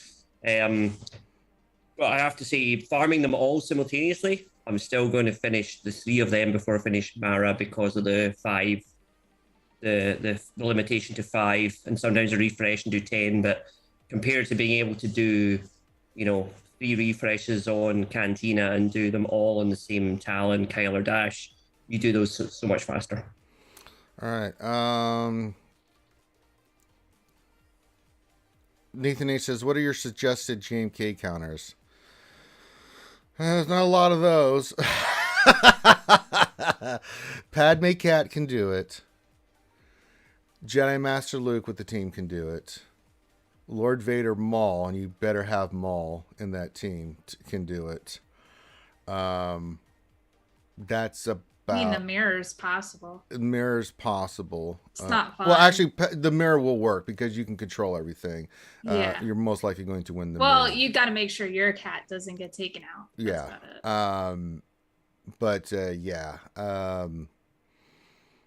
That's the main ones. There's now some people will do they'll go in there with like 2 or 3 teams. Like they'll go in there with their bounty hunters and immediately nuke the crap out of Ahsoka, get her out of there with the disintegrate with an Orled bounty hunter team, and then Bad Batch it afterwards. But that can get really wonky really quick and be really bad, and that's very much a higher echelon kind of a use of teams, and you only see that in the top tier of Kyber. But typically, yeah, that's about it. C is going to get destroyed. SLKR is going to get destroyed. And even those teams, it's not a fun counter. Even with the teams that I just mentioned, JMK Mirror, Lord Vader with Maul, Jedi Master Luke, and Padme Cat, it can still go wonky and you can lose. I mean, I just had it happen to me where one little thing went wrong. I got a dodge and something else I missed on the hit that would have killed Ahsoka, and that team went to Alta and was like, you piece of crap. Then I'm like, I'm in trouble because they started calling assists like, no. It's like, oh Christ. So yeah. It's not a lot of good, unless I'm missing something here. There's not that many viable options. It's pretty high end. And if anybody on the panel has anything else, if not, then God bless you, sir. God bless you. Oh boy. All right. Question. Oh God, it's hell next time. All right, here we go. Jesus. Prepare yourselves. We each get our own separate question from Helly. Question for Ranger from Helly. He says, I wasn't able to watch episode 300 of the Wednesday night Archie stream live. As a Spartan and Star Wars fan, I must say, I have failed you, Ranger Ken. I have failed you. Congrats, man. Well, thank you. Yes. And if you want to go back and go watch the stream, it was a lot of fun. Next question for the strongest Viking beard in SWGOH. Good Lord. Assuming 7 million GP with 1 GL Kenobi and Kyber 3/4 in GSC, do you recommend that Wampa Zeta? I'm so totally asking for a friend. I'm very tempted to put it on there. I'm going to be putting it on. I think he's gonna be my next Omni. He is my next Omni. That's for dang sure, because yeah. I don't have Kenobi, but yeah, Delicious. I would definitely go with the one. It's looking very nice. It's so nice. I mean, I was on the fence. I was like, I'm still a little bit on the fence. Dash or Wampa. And I'm just starting to lean more. I think my Wampa solos anyways, Yeah. but you know, I'm tempted even to Relic 3 just to dump it on him, see what he can do. Yeah. I have a Omi. I like checked. I'm like, I got 29 on the one account, on like the smaller one, and I'm like, do I put it on Wampa or do I like? I got mine up right now. I know, right? Let me see here. Come here, Wampa. Where are you at? Wampa. We put it on the Wampa one at the same time. Oh, I'll drop it right now. If I can find him. Where'd he go? There he is. Relic 3. That's what mine's at. I guess I'd have to. I got him. 66, so you know. What teams is he taking out with the other? I heard about the C thing. Oh, what else is anybody without a stun? Well, even with a stun, with the 100% tenacities. Okay, the Grievous team I could get behind if it takes out Grievous. All right. That would save me.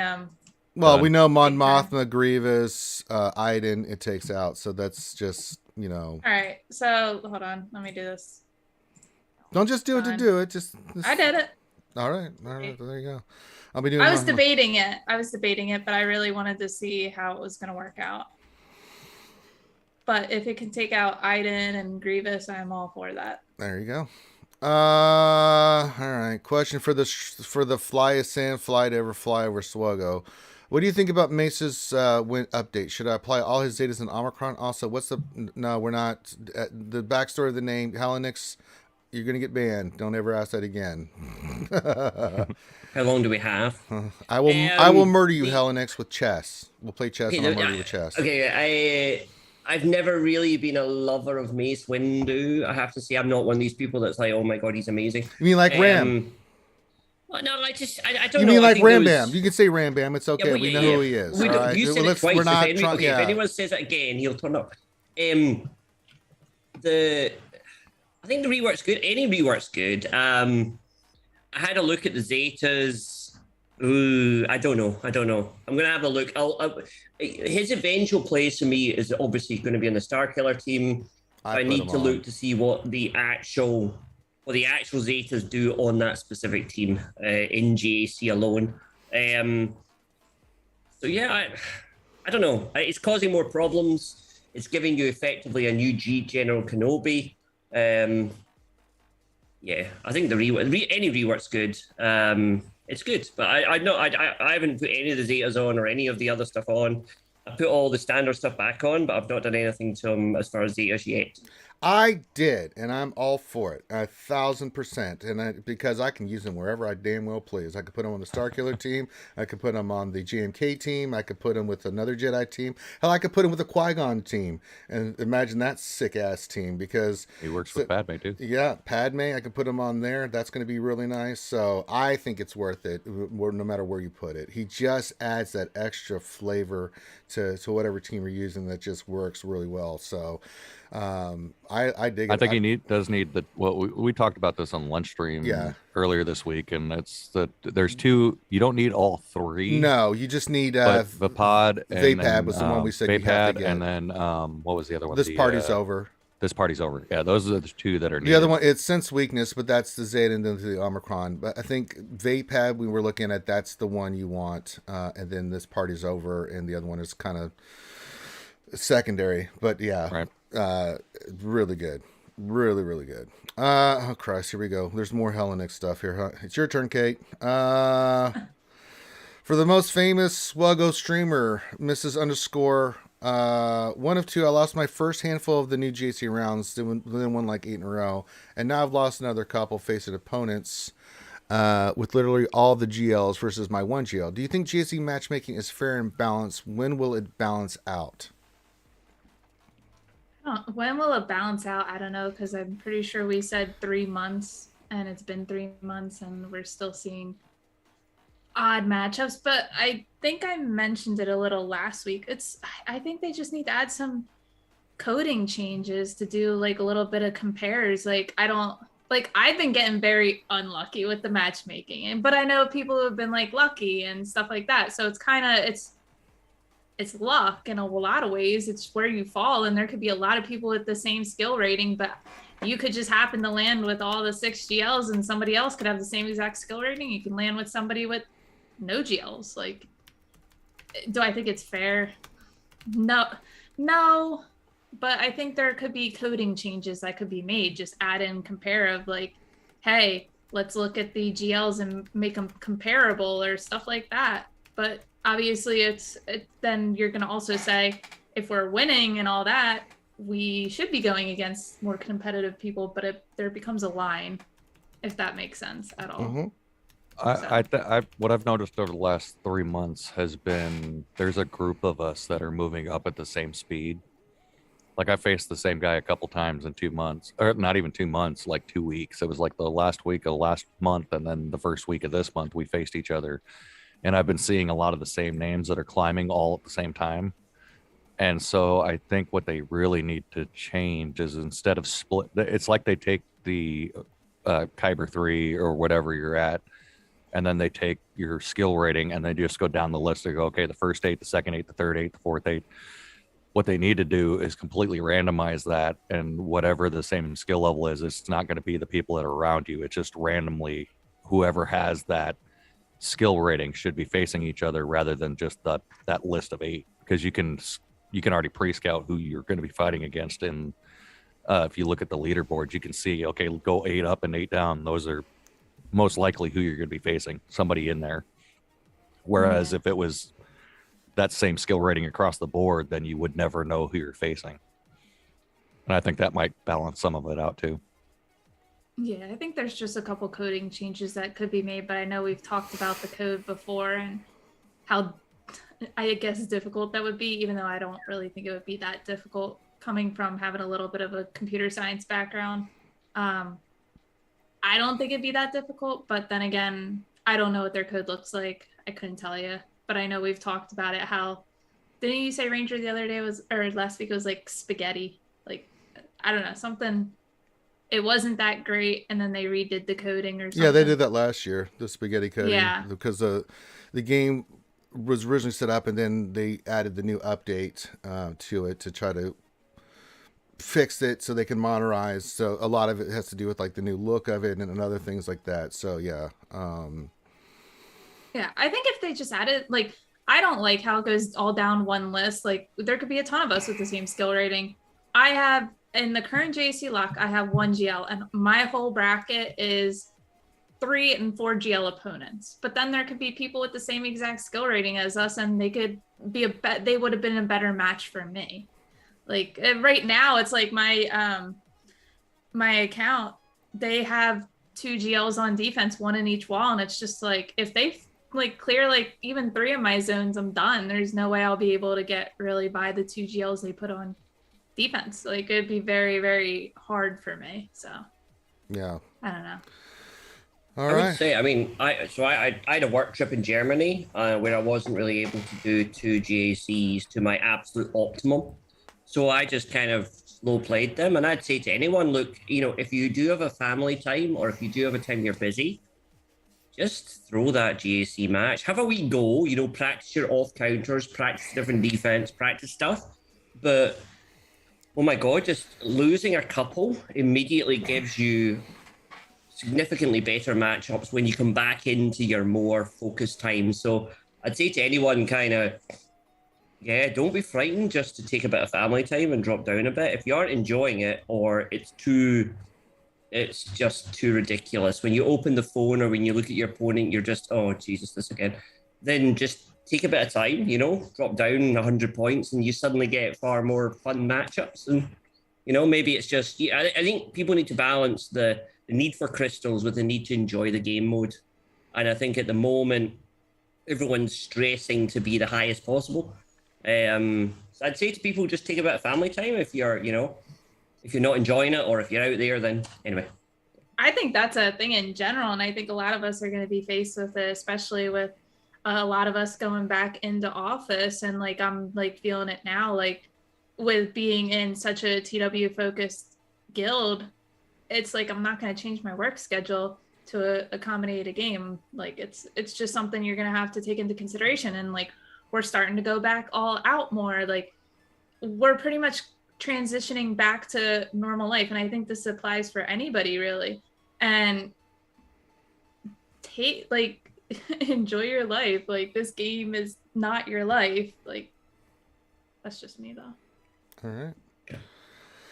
All right. KL will be escorted off any minute now by CG for saying that. Sure. All right. No Cook. Question. How do you mod Aiden?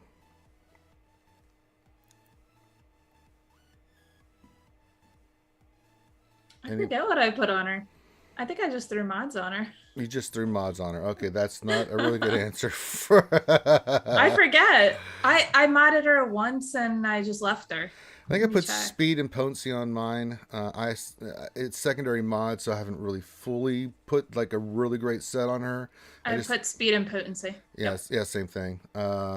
So for now, mine's about to be 6 stars, and I'm working her to 7. So, but seems to be doing okie dokie so far. So, yeah. All right. We did that one. Dark Science's question. Part of my issue with Lord Vader being underwhelming is that he can't avoid taunt like GMK. And think if they just changed so he ignores taunt, he would be much better and would eliminate the zombie SLKR. Yeah, I'm fine with that. I think that would make him, quite good. Thoughts, panel? I mean, I wouldn't make him overpowered, but that would probably be the easiest fix. Yeah. It's a bit of a major fix. It would kind of nerf a lot of other things, but yes, that is indeed the problem. Yeah. I might be tempted to make him on defense. He ignores. I don't know if that's possible. Yeah. But yeah. All right. Cashmere question. Mace, best way to mod that bad mother. All right. That must be Thane. I just got my ears blown away. I'm waiting for it. There's the birds. He muted. There you go. Okay. I would say health. Yeah, it's that's health. where he gets all his damage from. Yeah, I just did. Or just remodded mine. It's all offense primaries with health when I can, but it's health sets. So lots of health with lots of offense because it ties into his kit and stuff, and that's the way I'm looking at doing it. So more mods to 6E. Yay. It's got some work to do on him, but yeah, mod harder. Yeah, it's not like I haven't. Hi, Thane. What's going on? You ready for some GAC? Sure. Yeah, since you abandoned me for work in real life the other day, how could you? Yeah. I know, right? It's all good, buddy. We got the win, man. Nice. All right. Nice. Let's see. The dark side question. What squad is Mace best suited for to optimize his rework? We just mentioned he's really good everywhere. I mean, where can you not go wrong with Mace now? I can't believe I'm saying this. All right. A week and a half ago going, Mace is balls. He sucks. Oh, God. Now it's like, I can use him here, and I can use him here. Oh, I can use him here. Oh, he might be pretty good here. It's like, oh, God. If you held a gun to our heads, I mean... And are you talking about GAC or TW? Let's say GAC. Let's keep it simple. GAC. I'm using him on the Star Killer team. Let's say you don't have the Star Killer team. Where would you put him? I'll probably I think still he's be going to keeping go on on my Qui-Gon JML. Jinn. Qui-Gon Jinn's a good one. Qui-Gon, yeah. GMK, Padme. That's a good one. GK. You can eat the Annihilate from the other cat. Oh God, JMK Mirror, baby. He's still being sacrificed. They're all good choices. I mean, his kit's just that good. You could put him a lot of places and be happy. So I would put him with Rev and Cam. Rev and Cam, I could see that one. Shit, you're not gonna get an argument with me on that one. I mean, that's a good one too. I mean, again, I can't believe I'm saying this about this Mace rework, that you can put him in so many different places and get good value out of it. That's I mean, crazy. maybe put under a Basilev team and get like a 4th Jedi team going. You could do that too. Basilev with Mace. That's all you need, baby. Didn't even need Cam. You can put Ezra in there. Yeah, you can bring Ezra and still rock that stuff, man. That's call to assist. Oh my God, that's ridiculous. Oh my God. With the protection out from Basilev, he's gonna be a thick boy. Yeah. So I mean, for right now, I have got him on the Star Killer team because he's so grossy. But yeah, there's a lot of good places to put him. There's no wrong answer on this, folks. So it depends on what you have for your roster too. So yeah, but the good thing is if at any point in your roster, low tier, mid tier, up and higher, if you get GR of some sorts or Jedi of some sorts, you can find a good home for Mace now. All right. What else in 3 says? Question GC: what are the best GLs to take out with StarClan that he won't work against? He ain't working too well against JMK. I'm going to throw that out there right now. You can possibly. Problem is JMK, he gets his ultimate so fast and just nukes, and it depends on RNG. It's not a very good counter. I mean, thing you're here now. What do you think are the best? Let's say top 2 GLs you should go for with Starkiller. Oh boy. Ray. Yeah, Ray. I like Ray a lot. SLKR too. SLKR, he can really. Yeah, SLKR and C. You can take out C but it's messy. It's very messy. Yeah, you need someone who needs ability that does ability block in order to take out C. Yeah. You need to bring in like Old Ben on that lineup. Yeah. But he can take out. The only reason he can take, I don't think he can take out Lord Vader because I don't think he does enough. He runs up fast enough. No, not before they get to ultimate and stuff. It gets, especially if they've got like a Thrawn in there and stuff. I mean, they got, especially if they got Maul, you ain't beating that team. I'm sorry, the Star Killer is good, but Maul just completely throws that monkey wrench into there. Yeah, I know he can take out Ray. I know he takes out like I know he takes out JMK because of Mara. Or not JMK, JML, sorry. Yeah, JML, yeah. But yeah, I don't particularly like Starkiller on offense, I like him on defense, especially for GAC. But that's just me. No, remember we played around with it, right? We were using him for offense and defense, and yeah, he does fine on offense. He can take out stuff. We were like, yeah, but he really is a pain in the ass to deal with on defense because you got to come in hard with that. And we even faced some Star Killers on defense, and it's like, yeah, you can beat it with SLKR, but man, that team got nuked. It was just SLKR at the end, just barely pulling it out of our butt to get that win. So even if it doesn't win, it sure still is a hell of a lot of banners. And we only got like 52 on that when we did it. It was crazy. The whole team was gone. SLK was about dead. Especially after they dropped the Death Star, and they will get to the Death Star. Make no doubt about it. That thing is gross. So, oh boy, yeah, Joseph Oliver, the Starkiller team runs a tournament like JMK blocks it. It sure does. Yeah, JMK is just not a one to try. Kevin McDonald. Hey, McDonald had a farm up in Canada. EAOA. Says question. Hi from Canada. What rook level is recommended for Wampa solo with Omicron? Minimum. Let's say minimum. Relic. What do you guys think is the minimum? I'll let you know after next week. Okay. Same. I reckon. Okay. So I mean, mine is okay. So you need Relic 3 to unlock JKL. So most people will head at least to 3. It depends obviously where you are in the game. Mine is now at 5 because I tend to not hit many barriers until I get to Relic 5 for the Relic mats.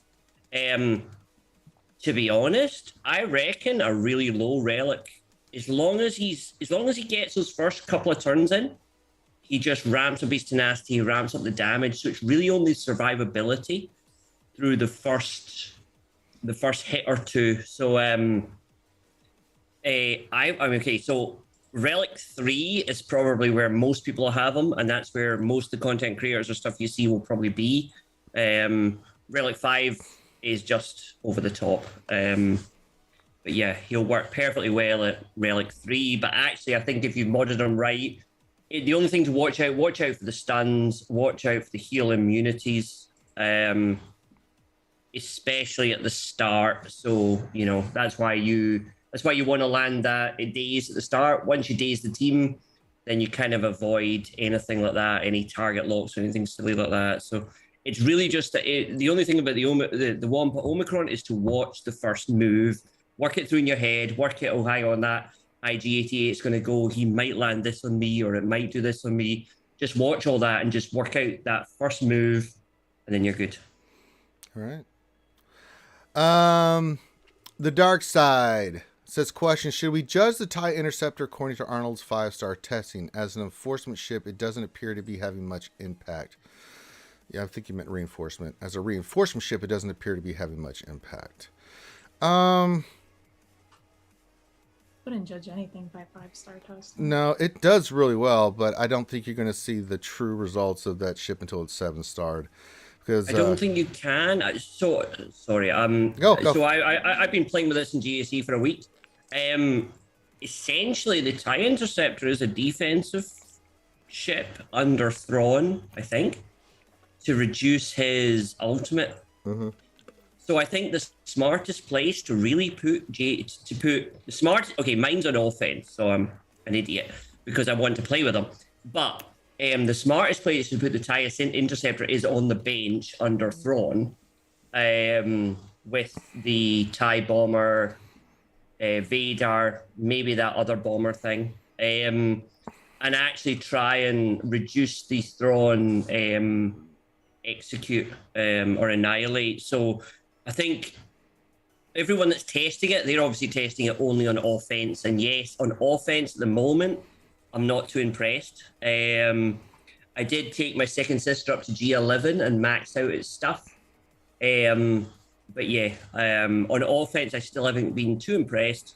But I haven't really tested it too much. It's been good in one, bad in another. This morning it died. It was too sticky. It just blew up. But I guess next week it'll be 6-star. So we'll see it as 6-star next week. I have a 6-star, but I think but then your second sister's also what, 3-star? You said it's tier 11, so it's 3-star. Yeah, it's 3-star. So I've maxed out its abilities, but I haven't getting anything on the speed or whatever from her. That's it's hard to judge when it's not fully done. But I mean, that being said, Thrawn's a hard counter to negotiate with that ship. That ship comes in and it can really do good work. And plus, it brings down the cooldown of Thrawn, the Chimera, and if you can stay ahead of it, it's good on offense and it's good on defense. I mean, it's a really, really dope ass ship. I'm just going to throw that out there. It's really good, guys. At low stars, I don't think it's comparable to like the echelon at low stars. Even is ridiculous. So, the echelon with the first order fleet is that's the thing's gross. We've been having fun with that too. So I wouldn't judge it too good or bad, and just wait until see. But I think over the long term, you'll see that it's a really, really excellent ship. That's dope. Nathan H says, question: who would you put on a course on Underworld faction with Cup? We almost had a game about the Underworld Cup MVP. How dare you, sir? Bring Cup into this this wonderful conversation and stream that we're having right now. Put on a course on Underworld faction with Cup. Let's see, you'd want Cup, Mob Enforcer, Gamorrean Guard, the Ugnaught, and who would you put as the fifth? Martell sisters? Yeah. God. Well, it would be 2 girls, 1 cup if we had that then for 3s. God. Why are we talking about Cup? Black Chrysanthemum. I would not. He would be the 5th. Yeah, I wouldn't put that with Cup. God bless America, man. What, Nathan H. Y, man? Why would you ask that question, dude? Trolling, straight up trolling. I know AP Games is all about the Cup, but damn, that character is poo poo. Ugh, God. So why don't we talk about Mob Enforcer? I don't think it gets enough love. Oh my God. There's just certain characters that are just there to be there. I don't think we have to go in depth more on that. All right, let me see if there's any other questions. I think we're caught up, folks. Way to go, panel. We did a great job, guys. We did a great job. We got the questions. We did it. Now, we're going to end on the Cup question. Well, that's a great way to go. Well, that's just nice. You know, we can stop a little bit early, and then we can go get into GAC earlier, so everyone can get to other stuff earlier. So, yeah, we can do that. Let's do that. Let's start. Works for me, because I couldn't stay like too long anyway. Yeah, see, there you go. Perfect. All right, so what we're gonna do is allow these awesome people to pimp their stuff. We'll close down a little bit earlier so we can get to GAC quicker, and then everyone else can go get their GAC quicker, and then just makes everyone's day quicker. That's what I'm talking about. All right, so what we're gonna do is we're gonna let everybody pimp their stuff since we don't have any more questions, although we answered a buttload of questions today. And so do me a favor, once they pimp their stuff, go visit their site, guys. Best way to show your appreciation for them being here on a Saturday morning or afternoon or whatever time it is for them is they're taking time regardless out of their schedule to be here to help you with your game by answering questions, to give you insight, to give you the best advice that they can and answer your questions. So just from a little bit of love back, go back, find their channel, watch a video, hit the thumbs up, subscribe, do all that stuff. It does make a difference, and it's a great way to show your appreciation. So for me, please do that. That being said, let's let everybody pimp their stuff. Mr. Sandfly, if you would, have mercy. It is welcome to Sandflies on Twitch. It is still the only channel on Twitch that literally welcomes you in its name. We say that every week. People have still not changed their name to welcome to. And I won't either, just because you said that. We need welcome to it. Okay, 8 million roster. I streamed 5-6 hours ago. I've already done my GAC. We have an amazing crew that turned out. So if you're in the UK or late night American team, yeah, come check us out. Yeah, but what if you're in Australia?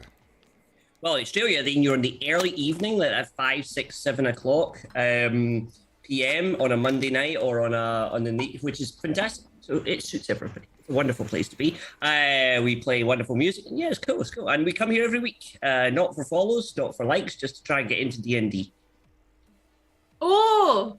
When does D&D start? Which is later on today. It's later on today. Wait, it's today? Yeah, I do it every day. Wait, we're in this today? No! Who said that? We are. You just click on this link. I told y'all to message Finn. We'll figure something out because you never said message Finn. Yes, I did on the Wednesday stream. No, you didn't. Yes, I did. You did not. Go back and check, and then you can apologize. Did you hear that, Sandfly? I'm not sure. I thought we were in tonight. I thought we just click on this link. We wait till they're live, though. You're a damn liar. Y'all try to. Damn liar. They uploaded a lot of D&D content on the RSG YouTube channel yesterday, so they're on. I know. I was sitting there, all of a sudden my phone started blasting. I'm like, Finn's messaging me. What the hell's Finn want? And I look and I'm like, oh no, he's uploading all the videos. So every time a new one came popping in, I kept getting pinged on my phone. I'm like, okay, well, that's the way it is. Well, yeah. Pubby, today is Saturday, but also tonight we have Dungeons and Dragons. Well, I thought Finn was doing like the noobs one on like a Sunday or something. I think so. That's what he said. Yeah. So and I'll get you guys involved. We said it on Wednesday. I'm like, I try to plan the sessions ahead of time and have a certain way of doing it. So, I mean, if you guys want to join tonight, you're more than welcome. I'm gonna have to really pull some shit out of my ass. I'm joking. Okay. Sorry, we're not gate crashing. You're fine. We will wait until the process. Yeah, we'll wait until the noob session. Yeah, so we don't just come in and completely destroy everything. Bring my own dice. Kate's like, "What's this dice do?" Roll it. I got. What does that mean? All right. K Gaming, the world famous K Gaming. Where can folks check you out at? On Twitch, K Gaming with _. All right. Yep. Occasionally I stream GAC. Yeah, apparently. Not according to the thing, but I know. All right. I'll believe it when I see it. Oh my God. There you always leave. It's like you help Ranger and then you leave me in BCM. There's only so much GAC I can do back to back to back. Yeah. And then you weren't there when during the dark times when I had to help Loki, Grande's account, and Rangers back to back to back. I was there because I was doing that shit myself, man. Because there's times you weren't there. I'm like, oh my God, I have to do Grande's and mine. God dang. And Loki. Oh God. Yeah. It was a lot. It was a lot. All right. Big Country Mags, where can folks check you out at? He's muted again. Oh, mute. I am on mute. Yep. Yeah, just Big Country Mags on Twitch, people. Yeah. There you go. Follow that.